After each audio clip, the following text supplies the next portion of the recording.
The 2023-2024 NBA season has the potential to be one of the best we have ever seen. With so many storylines to follow, whether it be about certain players or certain teams, it's nearly impossible to pick just one to keep an eye on. One of the most intriguing partnerships in recent history takes the court together, with an unthinkable amount of expectation on both the players and the organization. A once-in-a-lifetime rookie comes into the league with a mountain of hype, pressure, and anticipation on his shoulders, with the task of turning around a historically great franchise. One of the greatest players this league has ever seen is entering what could be possibly his last NBA season, and with a possible farewell tour on the way, it'll be near impossible to keep your eyes off of him. Today we rank the 30 teams going into the 2023-2024 NBA season with only one goal in mind, winning it all and lifting the Larry O'Brien trophy. Some teams have little to no chance of success, while other teams have little to no room for failure. Let's see who has the best chances of becoming an NBA champion next June. Starting with the Atlanta Hawks. The Hawks are stuck in this position that no organization wants to be in. They're good, but not great. Led by Trae Young, who is now entering his 6th NBA season, certainly has the potential to make the playoffs, but not the depth to make it to the finals. Atlanta has an aging team, with Capella turning 29 this year and Bogdanovic turning 31 in August, meaning that their window to get better is only closing in on them. DeJounte Murray is going to be the X factor for this team this season. He had a pretty impressive first year in Atlanta, but needs to step it up this season if the Hawks are to make a real push in the playoffs, taking some of the offensive load off of Trae. Atlanta has proven that they can be good, but until they can be great, their only hope for the season is as play-in hopefuls. Next up are the Boston Celtics. The Celtics had a great season last year, finishing 2nd in the East and coming only one game short of the NBA Finals and a historic series comeback. Boston had a very active offseason. Trading Marcus Smart for Kristaps Porzingis was definitely a gamble in terms of defense. It looks like it paid off though with the addition of Drew Holiday, but at the expense of Malcolm Brogdon and Robert Williams. The Celtics certainly have a talented squad that is both deep and impressive throughout, but changes to an already solid team takes time to truly work. I believe the Celtics will be great again, but if the moves they made this offseason don't translate to a championship, lots of questions will be asked next summer. Boston has all the tools they need to be conference finalists, and only time will tell if they have enough to go all the way.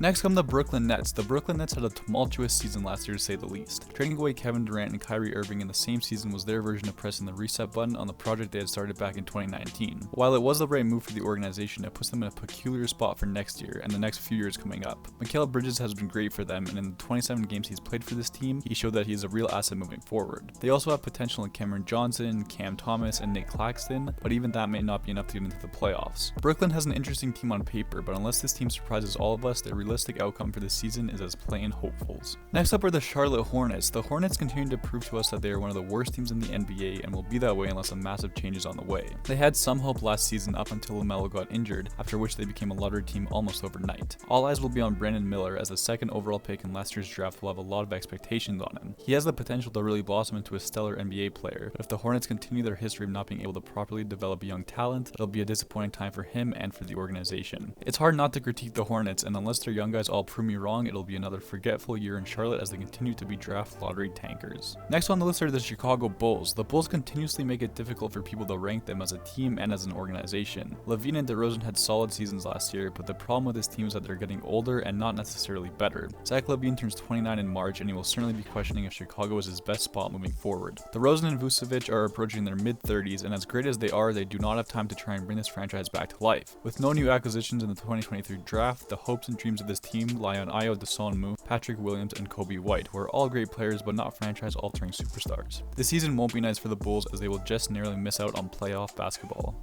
Next up are the Cleveland Cavaliers. One of the most exciting teams in last year's regular season suffered a brutal first-round exit and are going to be out for revenge this time around. Donovan Mitchell had an amazing first year in Cleveland, bringing them the energy, production, and hype they've been lacking for many years now. Their young stars in Garland and Mobley really took off last season, and if they can get the same production from Allen and LeVert, this team can really make a noise in the playoffs. As long as they improve on their mistakes from last year, I see this team being a playoff lock, and I'm rooting for them to go even further. Next are the Dallas Mavericks. If any team is surrounded by question marks going into the first game of the season, it's going to be Dallas. Dallas put all their cards on the table when they traded Dinwiddie, Finney-Smith, and 3 picks for Kyrie Irving back in February, and his brief time in Dallas was certainly lackluster. Going 8-12 in his 20 games with the team was a red flag, but going 5-11 while playing with Luka was even worse. I'm not saying this team isn't going to be good this year, but how good they can be is a question none of us have an answer to. Best case scenario, Luka and Kyrie work well together and they make a push in the playoffs. Worst case scenario, well, with Kyrie on your team, you're never truly sure of how bad a worst case scenario can turn into. Only time will tell if this duo can make it work, so until they do or don't prove me wrong, their best shot is as play-in hopefuls. Next up are the Denver Nuggets. The reigning champs have nothing left to prove anymore. Their first title in franchise history, arguably the best player in the NBA right now, and a great supporting cast of Jamal Murray, Michael Porter Jr., Aaron Gordon, and company make for a deep and well-rounded roster that can easily contend for another title. Losing key pieces of their championship roster like Bruce Brown, Thomas Bryant, and Jeff Green certainly wasn't what the Nuggets would have wanted, but key additions in the form of Justin Holiday and the re-signing of Reggie Jackson and DeAndre Jordan should be enough enough for this team to keep showing why they are the best team in the league. Hoping to repeat their championship season, the Nuggets are contenders that could easily go all the way. Next on the list are the Detroit Pistons. Being the worst team in the NBA last year means that there's nowhere to go for the Pistons but up, right? Well, for the franchise's sake, I sure hope so. Losing Cade Cunningham 12 games into the season was a clear sign that things weren't going to go well for this team. A full 70 games of tanking only got the Pistons the 5th overall pick, but even with that, they got Oscar Thompson, who could do great things for this team moving forward. This team certainly has interesting pieces, and if Wiseman and Bagley can live up to their pre-draft hype while also allowing Jalen Duren and Jaden Ivey to grow into the great players we all know they can be, Detroit could have a really nice team in a few years. However, for the time being, Detroit can't run away from their title as draft lottery tankers. Next up are the Golden State Warriors. The Warriors really had two contrasting seasons last year, with a very solid 33-8 record at home and an abysmal 11-30 record on the road. The team showed us that they are still competitive, giving us one of the most entertaining first-round matchups in recent times when they played the Kings. With their only big acquisition being a 38-year-old Chris Paul, it doesn't look like the Warriors will be adding an 8th franchise title anytime soon. Even with the question marks surrounding this team, having Steph Curry on your team elevates you to a playoff team, but a participating playoff team and a contending playoff team are two very different stories. It may only be the 5th or 6th seed, but this team can go on to be playoff locks if everything goes to plan this season. Next, we have the Houston Rockets. This team certainly had a rough season last year and have proven to the league that they want to move past it. Signing Fred VanVleet even on a very questionable contract was the organization showing that they want to get better and move on from being a lottery team. Free agent Jeff Green, former Bear poker Dylan Brooks, and impressive rookie Amin Thompson all have the ability to put up decent performances for the Rockets, alongside existing players like Jabari Smith Jr., Alperen Sengun, and Jalen Green. The Rockets are by no means a great team, but they are exciting, and if their hype translates to winning basketball, they could be a dark horse for a short but entertaining playoff run.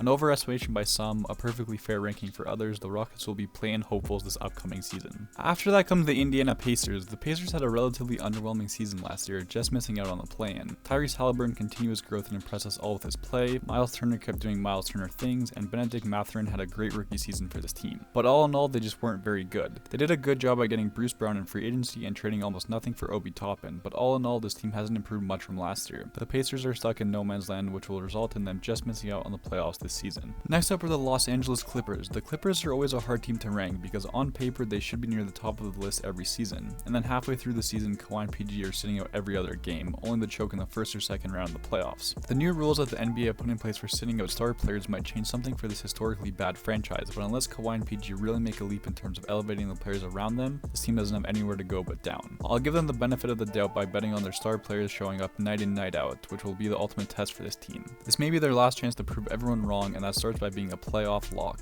Next on the list come the Los Angeles Lakers. The Lakers had a very busy offseason, notably signing Austin Reeves to a very team-friendly deal that was much deserved. On top of that, they signed some notable free agents like Gabe Vincent, Taurean Prince, and Christian Wood to name a few. LeBron is entering his 21st season in the NBA, which is an incredible feat on its own, but the fact that he's still a top player in this league is what can elevate this team to the level they want to be at. Anthony Davis is always a question mark because of his injuries, but even without him, the Lakers are very solid as a team. The Lakers did everything that a great team does during the offseason, and being conference finalists is easily within their reach this year. Next up are the Memphis Grizzlies. It's really hard to say where this team will be given Ja Morant's 25-game suspension to start the season. Yes, the Grizzlies are 37-24 when Morant hasn't played for them, but have they ever started a season without their star player? No, and that could make all the difference. Losing Tyus Jones and Dylan Brooks will certainly have its effect on both ends of the floor, but Marcus Smart can easily fill the holes that have been left behind. The first part of the season will be crucial for the Grizzlies, but even if worse comes to worse, this team is easily a playoff lock. Next comes the Miami Heat. Losing in the NBA Finals was bad enough for this team, but also losing out on the Damian Lillard to a conference rival, the past few months have been tough for Miami, but regardless of their situation, this team always finds a way to win.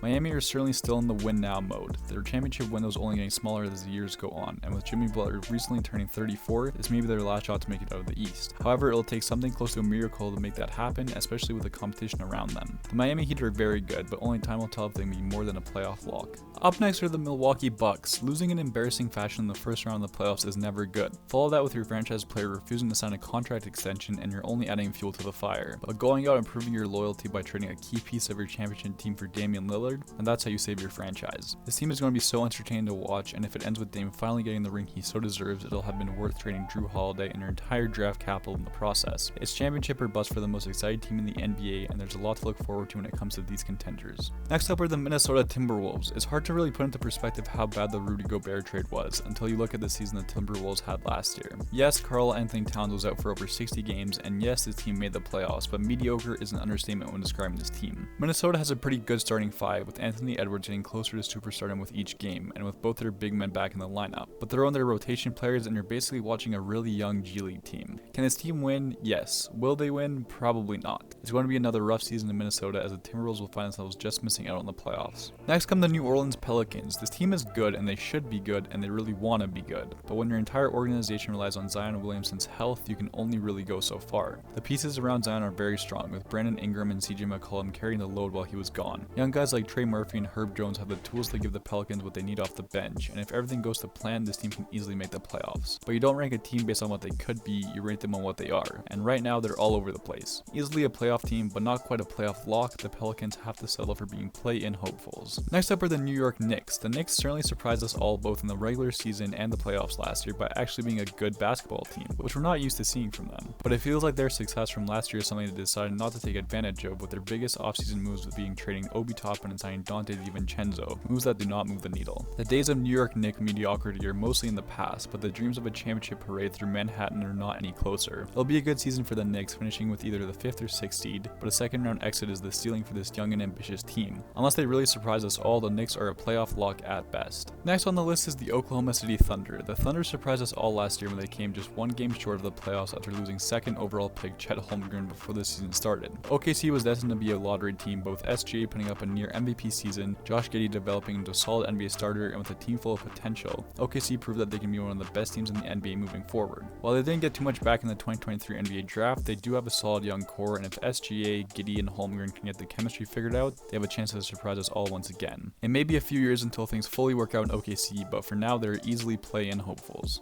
Next up are the Orlando Magic. The Magic have had a rough few years, but last year saw a very small window of hope for this struggling franchise. Paolo Banchero had an exceptional first season in Orlando, which saw him win the Rookie of the Year award. Alongside Banchero, Franz Wagner had a great season as the second best player on this team, but apart from these two, there wasn't a whole lot to get excited about. The Magic did a good job acquiring new talent this summer, bringing in 6th overall pick Anthony Black and 11th overall pick Jet Howard, who both have potential to get some good minutes on this young team. It's hard to judge where this team will be because they have some nice pieces, but not really enough to push for a deep playoff run. Nonetheless, if Paolo and Franz keep up their hype and have another productive year, the Magic might just miss out in the playoffs with their eyes set on 2025. Next come the Philadelphia 76ers. What happens when you mix the league's MVP, one of the best guards we've ever seen, and the Boston Celtics? He had a combined 24 points on 8 of 29 shooting and a 24-point blowout in a critical Game 7 against a conference rival. The 76ers continue to disappoint their own fans, neutral fans who just like basketball, and sports analysts around the world. James Harden showed up at the training camp with a million questions surrounding his future, Joel Embiid arrives and sees the mess this organization has made with his championship window, and Tyrese Maxey wonders if this is the right place to sign a once-in-a-lifetime contract in the offseason. Talent-wise, the 76ers are still a great team, but if it comes to winning a championship this season, they don't look to be anywhere near that position. This may be the last year for the process to prove itself to the NBA world, but for now the 76ers are nothing more than a playoff lock. Next are the Phoenix Suns. It's hard to judge this team because we all know what happens when you put 3 superstars on the same team together, especially when that team is led by Kevin Durant.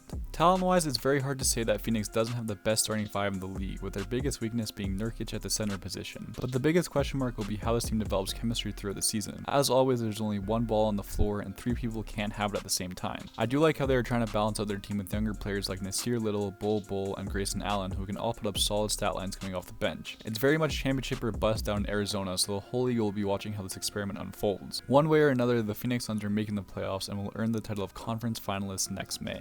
Next up are the Portland Trailblazers. Portland knew they had no choice but to move Damian Lillard in the offseason, and whether you believe they got too little, too much, or just enough for Dame, the reality is that he's gone and the organization needs to move on. Whether they want to try and compete by developing their young guys or to try and tank for next best player is up to them. But realistically, with the roster they have, they won't get very far. Scoot Henderson will have a great rookie season, pairing up nicely with Jeremy Grant and Shaedon Sharpe, but unless this team gets everything right before opening night, it'll be a long season of figuring things out as they go, including chemistry, leadership, and team morale. I want the Blazers to succeed in the post-Lillard era, but if we're being realistic, they will be plain hopefuls at best. Next on the list are the Sacramento Kings. One of the best stories of last season saw the Kings make the playoffs after a 16-year absence. A thrilling first-round matchup versus Golden State showed the rest of the league that the Kings are finally here and they're here to win. The only problem with the Kings is that they did not capitalize on last season's success by making any big moves this offseason. Sacramento is essentially running it back with the same roster, with JaVale McGee and Nerlens Noel being the only notable acquisitions, with hopes that Keegan Murray continues to develop and that Fox and Sabonis keep up their all-star level of play.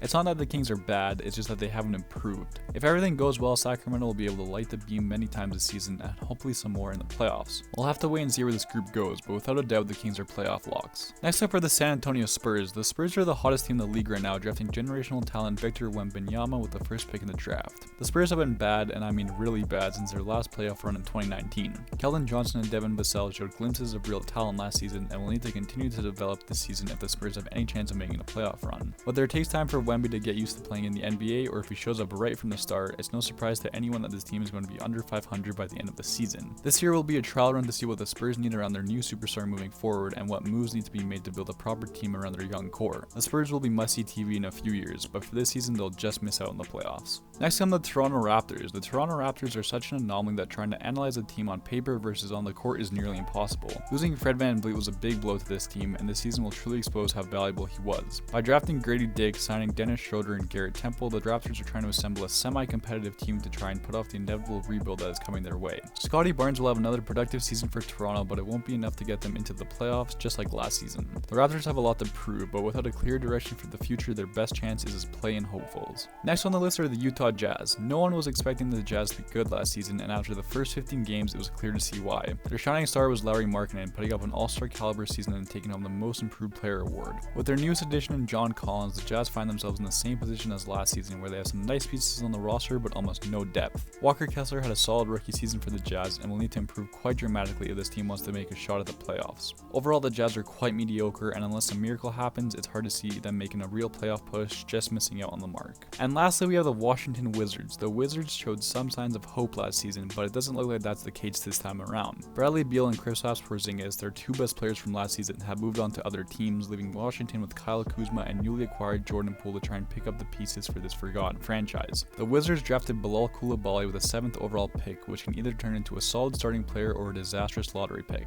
Danilo Gallinari, Tyus Jones, and Landry Shamet all have the potential to help this team out, but making a run for the playoffs is certainly out of the picture. The Wizards have to decide if they want to tank it out this year or try to steer their organization in the right direction after the Bradley Beal era. Overall, Washington is not competitive, and it looks like they'll be draft lottery tankers for this season. And there you have it, every team ranked and ready to go for the 2023-2024 NBA season. It's going to be a wild year with so many new storylines, new records, and new opportunities for players to show why the NBA is the best basketball league in the world. I'm looking forward to it, and if you are too, stick around for more NBA related content to come over the course of the season. Let me know what you think down below, and I'll catch you next time.